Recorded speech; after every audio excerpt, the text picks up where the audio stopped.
Give a damn about a hater when I feel like it. Not today, not today, not today, not tomorrow. Get out my way, please, I'm tryna get paid. Not today, not today, not today, not tomorrow. Get out my way, please, I'm tryna get paid. I've been broke for 27 years, I ain't going for 28. Been seeing you niggas flexing and finessing the shit. You know I ain't never ate. Been seeing you shining, all that designer. You ain't get your little bro plate. That's how I know you fake, bitch. That's how I know you fake. Get it straight. What's happening, y'all? This your homeboy Trey. That's my co-host and homeboy Face. What up, world? And this is Game Day with Trey. Man, look. I have to come on here. And I have to, first off, apologize to my homeboy Face, of course. You know. Apology accepted. As well as all of OHIO when it's talking about the fact that they can't produce a quarterback. Because I believe they finally have produced an NFL quarterback. Man, when you talking about CJ STROUD standing proud in the backfield, man, and in that pocket, boy, averaging over 300 yards a game. He's got 1,212 yards right now. I want to say he's got somewhere between 7 and 9 touchdowns, and he's got 0 interceptions. His completion percentage is like 65 to 67%, which is pretty high for a quarterback coming in first year. Okay, I believe he is, I want to say, the third quarterback in NFL history to throw for 1,200 yards in his first 4 games and do it without throwing an interception, with no turnover at all. 0. Okay, now when he was at Ohio State, man, this was a quarterback who was timid, didn't want to run the ball. And I'm not saying running the ball is getting him where he's getting right now, but at the same time, I didn't see the leadership and the intangibles that I'm seeing from him right now.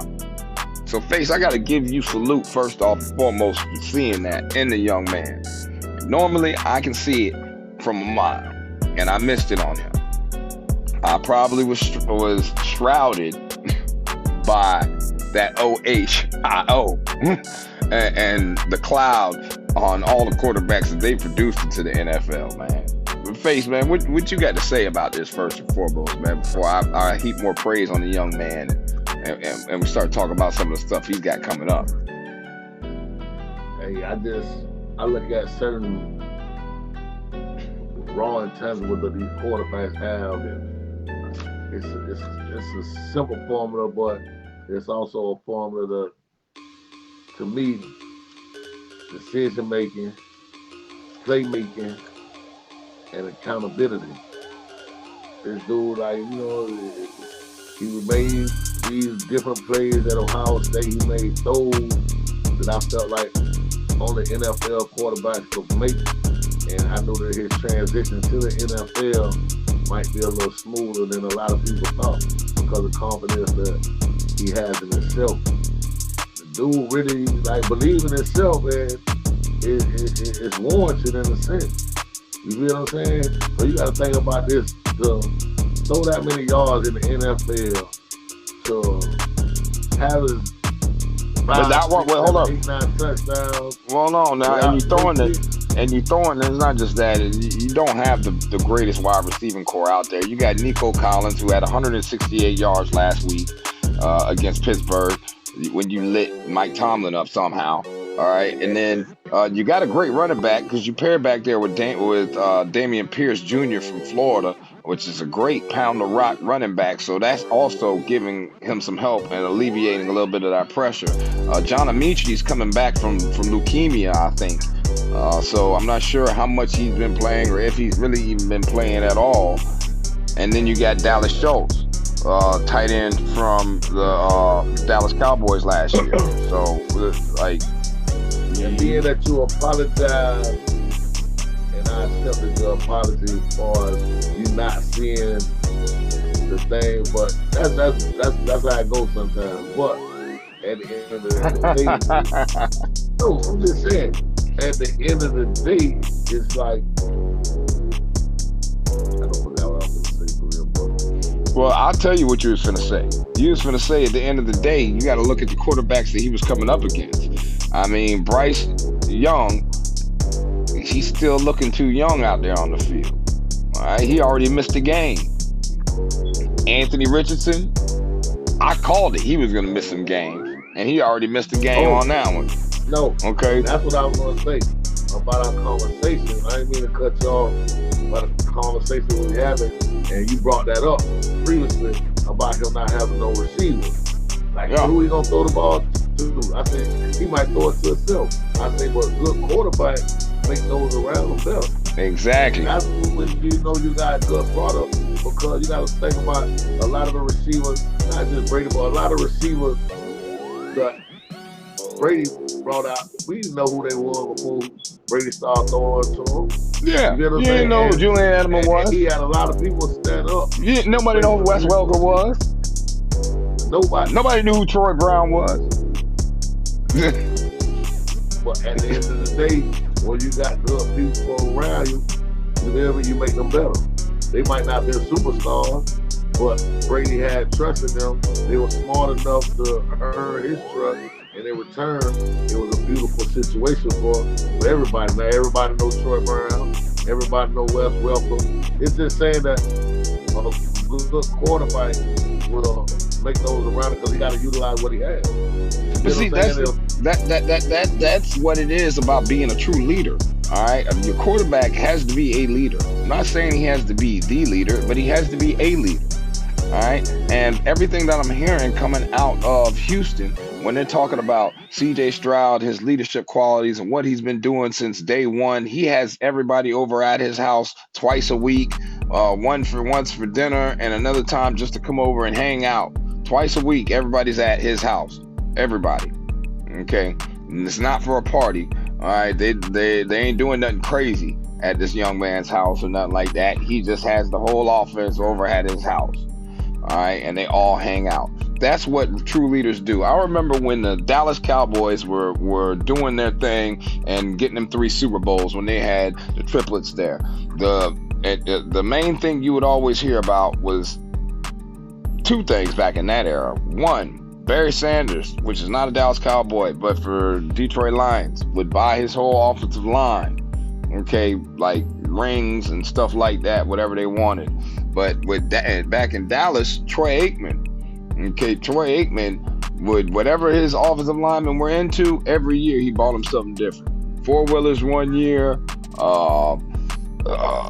like whatever they were into, he got them. You know what I mean? That's how you get closer to people when you really have nothing in common besides the one common goal of football. You know what I'm saying? Like that. I'm not saying you got to buy stuff for this person, but you got to find ways to reach across that bridge and spend time with the individual so you can get to know each other. And you know how you do that though? You also got to earn their trust. That's facts. The decisions that you make, the way that you carry yourself every day, it's like that's a big part of it. You gotta, when you go into these veteran players and you're number 1 draft pick or high draft pick, and you're expected to do certain things, if you could get those guys behind you just by the way that you prepare yourself, by the way that it's like it's a big thing now. And I feel like he just connected with those players because he had the mindset to actually, make the team that he had better. So guess what? We got to build a camaraderie with each other. We got to be around each other because if you got to think about it, if your lineman is saying, man, forget that quarterback, he think he's too, you in trouble. Because these are the people who protecting you. So if you got your lineman feeling, you're gonna be running around looking like Willie. You gonna hold up. You finna be running around looking like Willie Beeman on any given Sunday in the rain, running for your life. I just want to ask you a question. Okay. For the first, what is it, the 4th week? We're going into week 5. Now it was three number one quarter. Well, it was three top Three quarterbacks quarterbacks taken in the in first the round. draft. And I said, and hold up, Who? and hold up, to go back on what to tell everybody what I said, just in case you have not watched the video. I said none of them would hit. I said I didn't feel like any of them would hit. I felt like CJ Stroud was a middle of the road quarterback. Okay, he wasn't going to be anybody lighting up the league.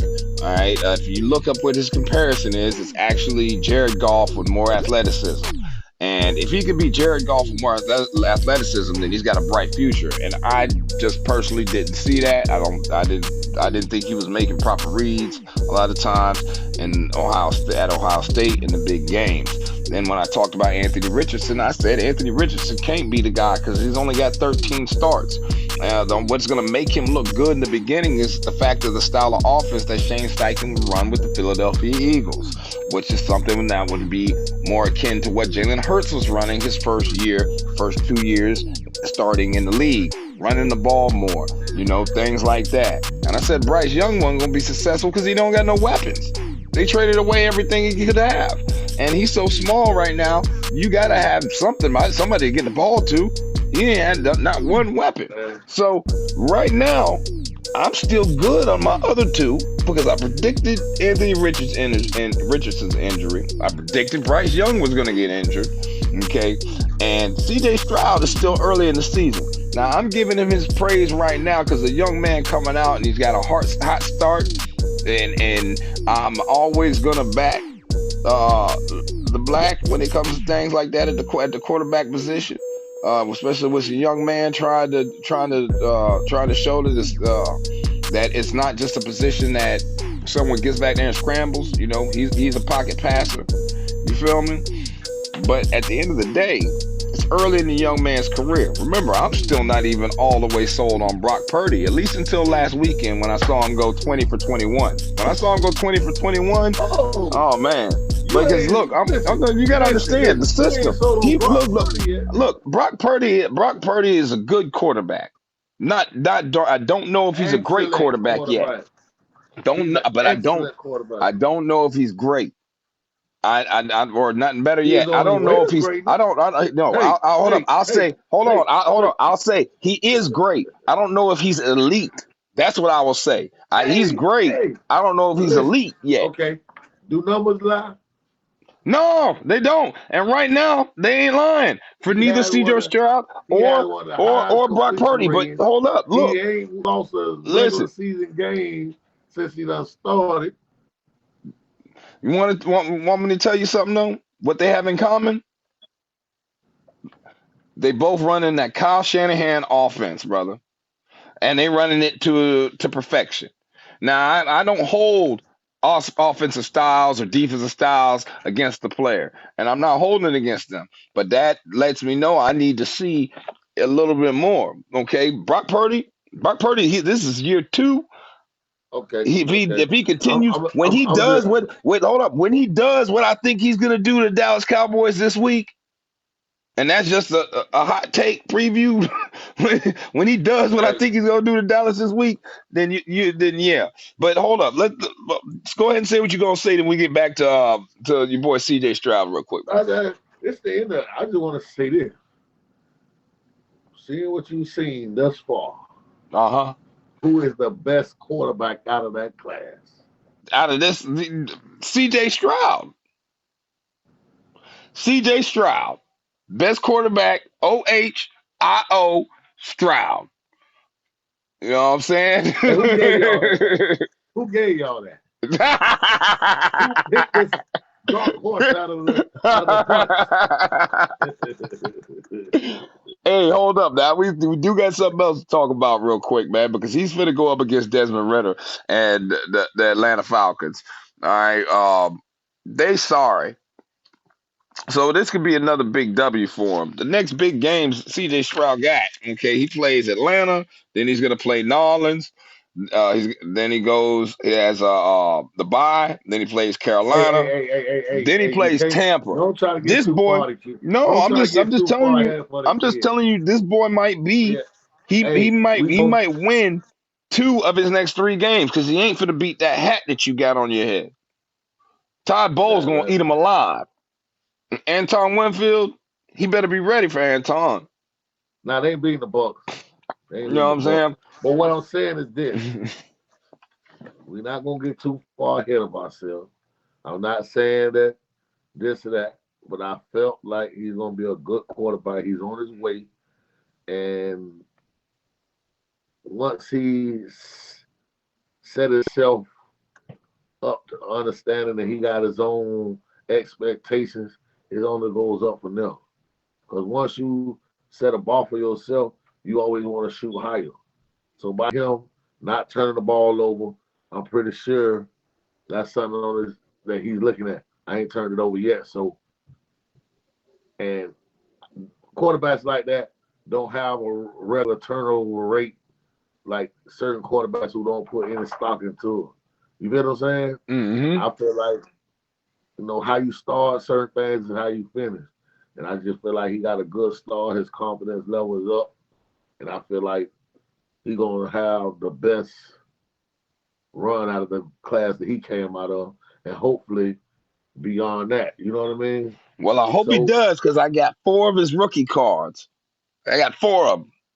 You you're know what I going to get some mean? money. And I'm You gonna need to keep go going. get I'm gonna some keep Brock getting Purdy them. rookie card, too. You All need to right. get some Brock Purdy rookie I card got a Brock Purdy rookie card. before I got they one Brock destroy the Purdy rookie Dallas card. Cowboys. Hold on. I got one They going Brock to Purdy destroy the rookie Dallas card already. Cowboys.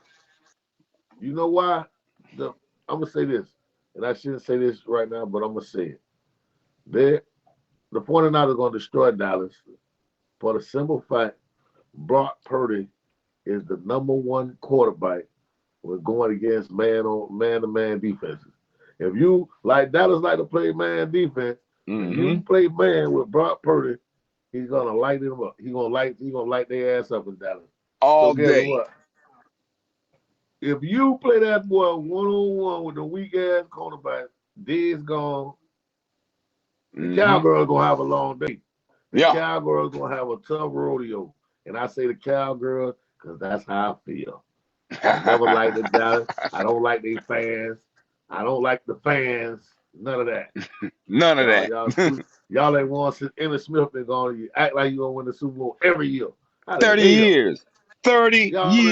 Y'all been saying y'all gonna win the Super Bowl since Emmitt Smith left. And you ain't Fact. won yet. So stop aggravating us with this. Oh, we gonna win this year. You spent $1 billion Nah. on your stadium, and you ain't did nothing but have Taylor Swift concerts in there to get your money back.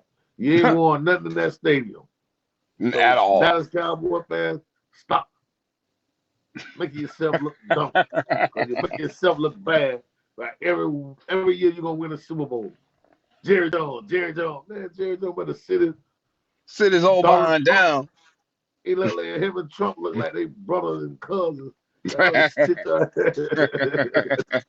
For real They though. better Hey, fall listen. back, man.